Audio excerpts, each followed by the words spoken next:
Hello all, welcome to our channel. ఈ క్లాస్లో వచ్చేసి మనకు డిఎస్సికి సంబంధించిన 7th క్లాస్ టెక్స్ట్ బుక్ ప్రకారం బిట్స్ ప్రిపేర్ చేశాను. ఈ బిట్స్ మీకు ప్రతి ఒక్కరికి యూస్ఫుల్ అవుతుందనే అనుకుంటున్నాను. ఈ వీడియో కనుక మీకు నచ్చితే లైక్ చేయండి, షేర్ చేయండి, అలాగే సబ్స్క్రైబ్ కూడా చేయండి. టెక్స్ట్ బుక్ ప్రకారం ఒక్కొక్క బిట్ మిస్ అవ్వకుండా వీడియో ఉంటుంది. ఫుల్ వీడియో డిస్క్రిప్షన్లో ఉంటుంది, చూడండి.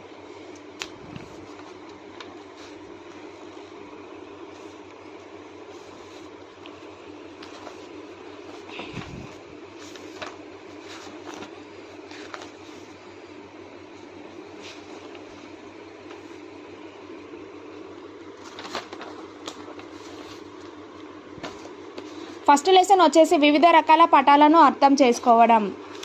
దాంట్లోని పాయింట్స్ చూడండి, మీకు అర్థమవుతుంది. కోకోనా బీచ్ గల దేశం బ్రెజిల్. ఫస్ట్ లెసన్ చూద్దాము. కోకోనా బీచ్ గల దేశం ఏంటి? బ్రెజిల్. అది ఏ రాష్ట్రంలో ఉంది? ఏ ఖండంలో ఉంది? దక్షిణ అమెరికా.